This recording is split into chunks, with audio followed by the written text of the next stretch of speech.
There are a lot of racing games on the market, and most of them try and have some kind of gimmick or flashy thing to make it stand out from the rest of the games on the market. So what does DriveClub have that differentiates it from all the other racing games I could have gotten for my PlayStation 4? It's not exactly a simulation game, and it's not exactly an arcade game. It falls into the fine line right in between those two genres. DriveClub has enough fast-paced, fun gameplay to make it feel like an arcade racer, but it still handles a bit more like a simulation game, so it's not exactly like any other racing game that you can find. The main hook of DriveClub is the social experience, and within the game, they actually hook you up with 5 other drivers, and you all kind of work together to get points communally.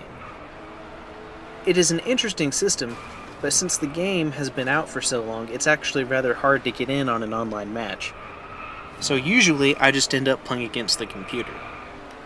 Graphically speaking, it's one of the best racers I've ever played. It has the vibe of Gran Turismo 5 on the PS3, where whenever you look at it, it's extremely photorealistic. In lieu of Gran Turismo 5 and 6, one of the other big features of DriveClub is the car collection.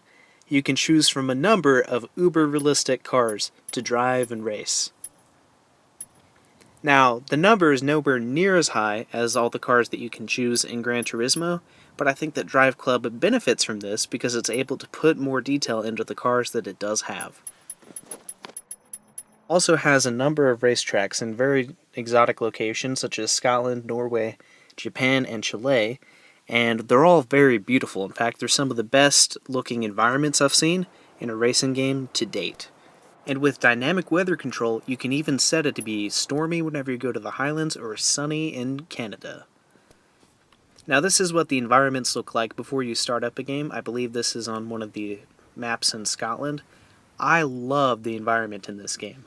I've never seen a racing game where they put as much detail into the environment as they do the cars. One of my favorite features of DriveClub is the photo mode, and it actually allows you to stop the game and take pictures of the car. I've had a ton of fun with this, but one time I didn't even take a picture of the car, I just took a picture of the environment because the way that the effects are for the world around you are incredible. So if you get this game, I highly recommend using the photo mode. What I think is DriveClub's coolest feature is that it makes full use of the 6-axis features in the DualShock 4 controller. So you can actually turn off the entire heads-up display and control it by steering. Take a look.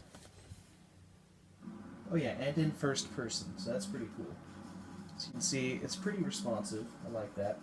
It works out pretty well if you're not looking. So back here, that's pretty dangerous. I should probably keep my eyes on the road.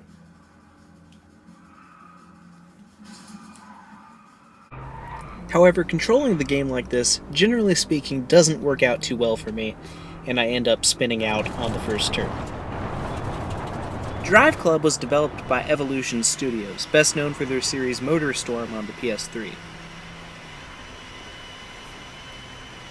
I feel like DriveClub does a good job of bridging the gap between the insane arcade style of a game like MotorStorm with the insanely uptight simulations of a game like Gran Turismo. So essentially what I'm saying is that I feel like DriveClub does a better job at being Need for Speed than the most recent Need for Speed games have.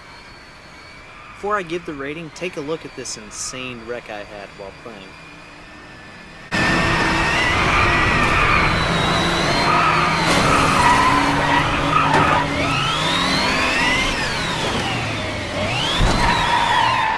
DriveClub is a solid 2 out of 2. Remember to subscribe and save yourself from the impending zombie apocalypse, and I'll see you next time.